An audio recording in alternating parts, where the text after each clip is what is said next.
Bonjour à tous, je suis Sébastien Muri, ingénieur avant-vente au sein d'Apizzi. J'ai le plaisir de vous montrer aujourd'hui l'utilisation de la solution Apizzi EasyConf, qui est une solution de relation client à distance en vidéo.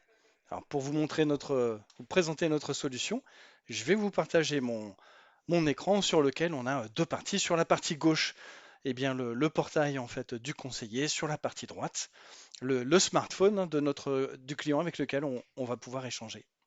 Alors, solution pour laquelle il n'y a absolument aucun logiciel à installer, c'est une premier gros avantage.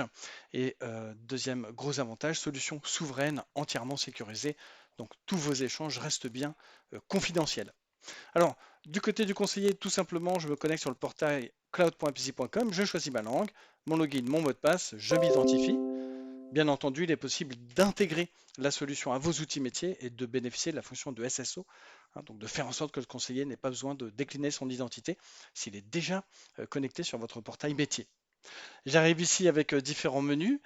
Ici, la galerie des médias qui va pouvoir me permettre de regarder toutes les photos annotées, enregistrements que j'ai pu collecter lors des précédents rendez-vous. Ici, eh bien, j'ai bien entendu la liste des conférences et on va voir qu'on va pouvoir créer bien sûr ici, vous voyez, de nouvelles conférences. Également, j'ai ma salle de réunion qui est une salle de conférence un peu particulière, qui est une salle permanente dans laquelle je peux me retrouver avec mes collègues, par exemple. On va retrouver également un lien vers ma salle de réunion ici. Et puis, ce qu'on va utiliser tout de suite ici, la fonction d'invitation rapide pour, de manière instantanée, envoyer une invitation pour démarrer tout de suite un échange avec un client. Alors, on va le faire. Donc, invitation rapide. Je vais inviter simplement en utilisant le numéro de mobile de mon interlocuteur pour un échange instantané. Donc, bien entendu, la solution permet également d'inviter par mail. On peut même inviter sur les deux canaux en même temps.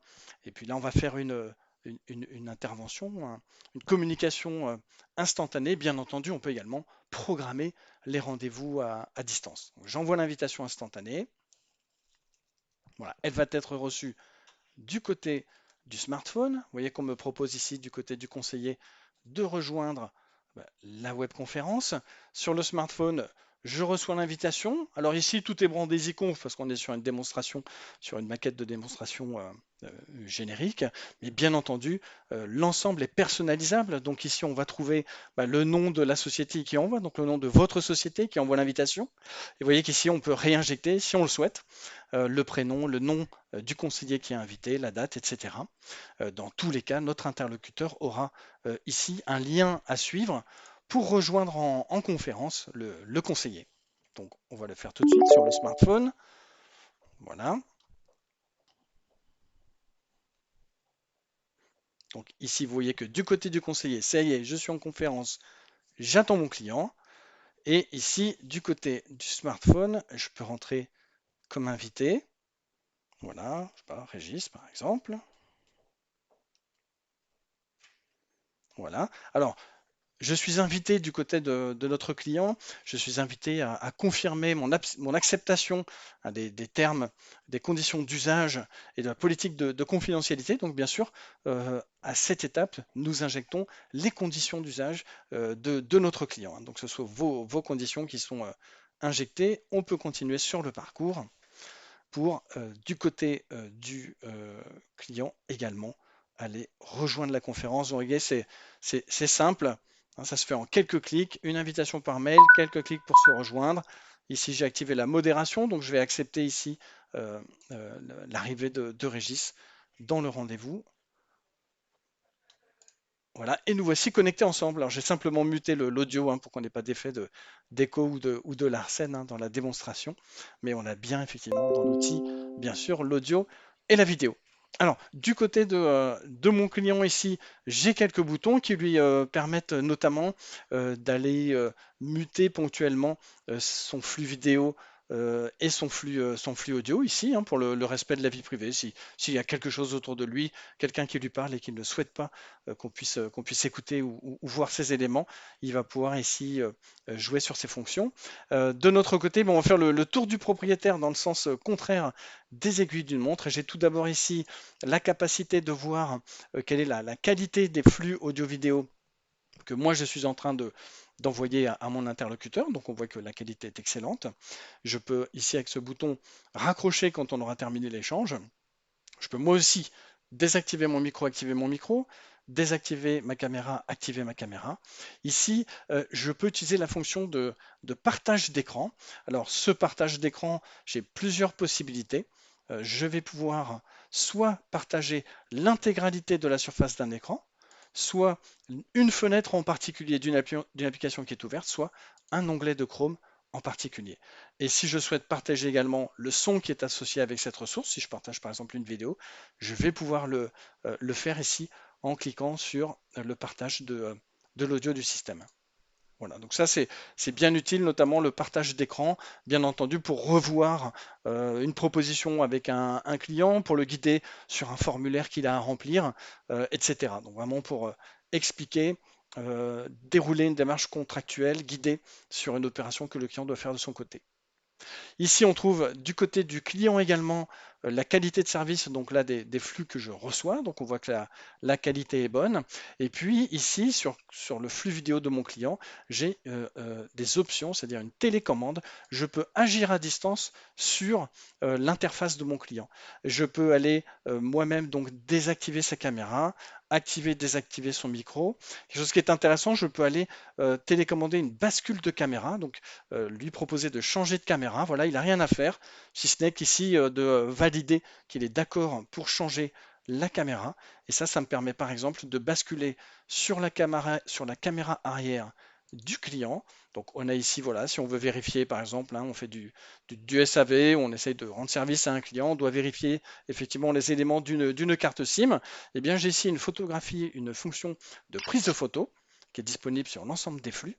Et puis cette photo, je vais également pouvoir l'annoter, annotation collaborative, hein, donc je vais pouvoir l'annoter et mon client pourra voir également les annotations que je produis sur ce support, hein, sur cette photo.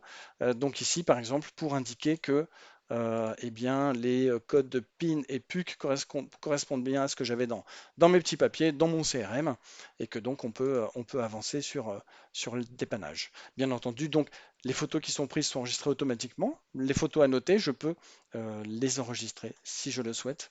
Elles vont venir enrichir la galerie des médias. Voilà, donc ici, je ferme la notation de photos. On est revenu en live avec notre interlocuteur. Au besoin, on va se remettre en caméra face à face. Ici, voilà, on peut rechanger de caméra. Hop, et voilà, on se retrouve de nouveau en face à face. Donc, fonction bien pratique pour les scanner, prendre en photo des éléments qui sont dans l'environnement du client en utilisant la caméra arrière. J'ai ensuite ici que j'ai un double flux, hein, j'ai une organisation des flux, je vois en grand mon client, je me vois en petit.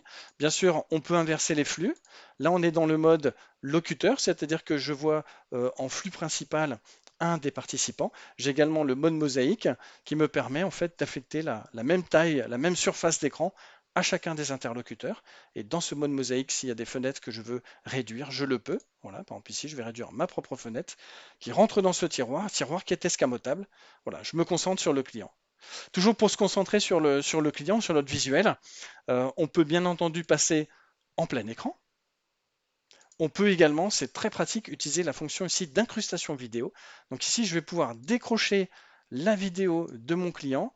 Et vous voyez que je vais pouvoir voilà, la mettre où je veux ici sur mon bureau. Je peux en choisir la taille. Et ça va me permettre d'utiliser un outil métier, par exemple un outil qui va me permettre d'écrire en même temps qu'on parle avec le client, qui va me permettre par exemple d'écrire un devis que je pourrais envoyer à l'issue du rendez-vous, mais sans quitter des yeux mon client et en ayant un maximum de surface de mon écran de travail pour être confortable sur mon outil, sur mon CRM ou l'outil qui me permet de faire un devis. Quand je veux réintégrer le flux dans la page, tout simplement ici, je viens le fermer et il réintègre la page. On se retrouve comme précédemment. Donc fonction très pratique, hein, puisque en matière de relations commerciales, parfois le non-verbal, hein, le visuel accompagne effectivement le verbal et peut nous permettre de déceler voilà, de l'étonnement, par exemple, chez notre interlocuteur et du coup de lui demander s'il y a une précision à lui apporter, par exemple. Enfin, en termes fonctionnels ici sur la barre de droite, on va retrouver les principales fonctions. On va trouver ici la fonction d'invitation puisque je peux inviter à la volée un troisième interlocuteur, un quatrième interlocuteur, hein. L'outil permet de faire des réunions très larges. Je vais pouvoir également ici, voyez, bénéficier d'une interface de chat. Et dans cette interface de chat, on a partagé les documents, les photos annotées qu'on a enregistrées. Bien sûr, on peut se mettre des messages à l'écrit, c'est le but. Et vous voyez également que ici sur le smartphone, quand j'ouvre cette interface, eh bien, du côté de mon client également, j'ai les photos partagées. En complément, j'ai un certain nombre d'autres fonctions de collaboration qui sont ici. Donc, on va y retrouver le partage d'écran, également le partage d'un fichier. Vous avez vu que directement, de manière automatique, les photos annotées se retrouvent sur le smartphone de mon interlocuteur, mais je peux aussi lui envoyer d'autres documents que je souhaite lui faire parvenir. Ici, par exemple, on va prendre une photo, comme ça reste visuel. Voilà, un logo de notre maison mère, voilà, Bouygues Télécom Entreprise. Voilà, et vous voyez que donc c'est parti directement dans le chat et on retrouve le logo. J'ai pris une image pour que ça reste visuel, mais on pourrait envoyer n'importe quel type de fichier, du PDF, du Word, une vidéo, etc. On a également ici la consultation des fichiers qu'on a capturés, donc la bibliothèque des fichiers.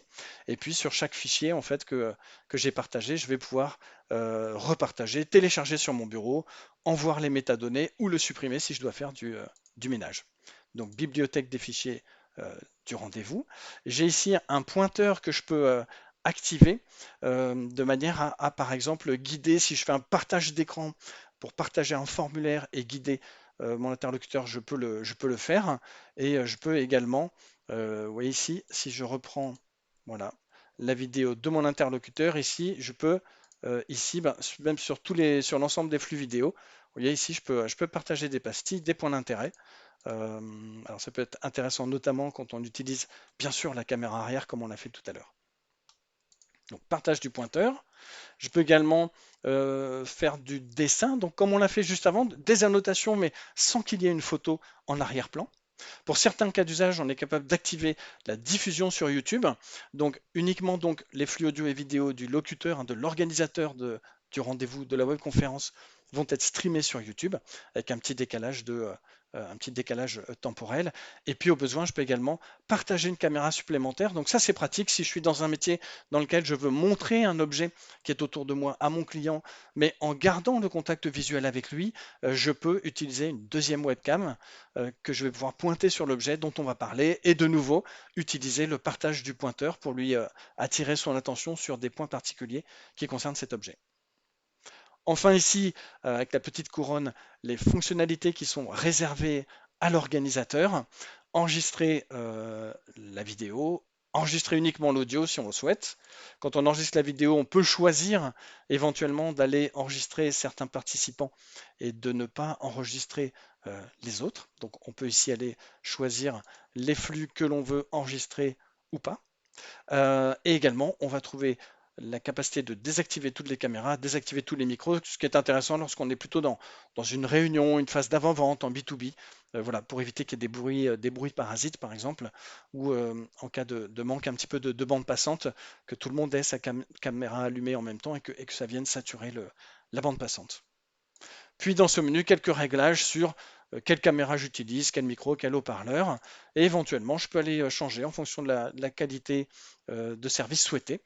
Si tout ou partie des participants sont par exemple en mobilité, disposent d'une bande passante variable, voire relativement basse, je peux ici aller limiter le débit hein, de, le niveau de bande passante que consomme la solution jusqu'à 300 kbps par seconde, hein. Notre solution permet même de faire des rendez-vous, des réunions de travail via communication satellitaire. Donc voilà pour toutes les fonctionnalités qui sont disponibles dans le live. On va maintenant pouvoir raccrocher. Ici, voilà, chacun peut se dire au revoir et puis raccrocher à l'issue. Voilà. Alors, on a ici en option, on ne l'a pas activé, mais on a la possibilité de partager des deux côtés la liste des fichiers qu'on a, des fichiers photos annotées que l'on a saisis pendant l'échange visio. Et puis, si je reviens ici, bien entendu, on retrouve ici la liste des conférences. On va retrouver également ici des éléments de monitoring, donc pour les patrons d'équipe, hein, de voir de manière à voir qui a fait quoi, quels rendez-vous ont été faits. Comme on l'a dit, on récupère ici également la liste des médias, donc voilà les photos qu'on a capturées ensemble aujourd'hui, avec la possibilité de les visualiser, bien sûr, de les repartager par mail, d'en changer le titre, le descriptif, de les télécharger sur le bureau ou bien de les supprimer, et également de voir les métadonnées associées ici, pardon, voilà, notamment euh, l'identifiant, qui a pris la photo, le redatage et puis également la géolocalisation, puisqu'on a ici activé la géolocalisation sur cette configuration. Voilà. Donc un petit mot simplement pour finir sur la solution EasyConf. Elle dispose également de nombreuses API qui vont permettre de l'intégrer en fait à des solutions métiers, comme les outils de la relation client. Donc on a notamment une intégration avec Salesforce, ainsi que permettre l'échange de données entre différents outils. Donc vous pouvez très bien utiliser EasyConf et faire en sorte que votre outil métier aille chercher dans le service EasyConf l'ensemble des médias, des informations qui ont été capturées, qui ont été collectées durant ces différents rendez-vous.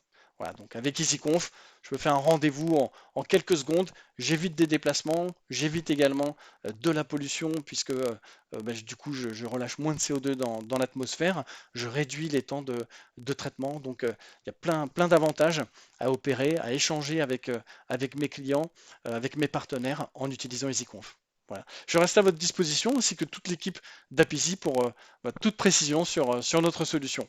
Voilà. À très bientôt. Au revoir.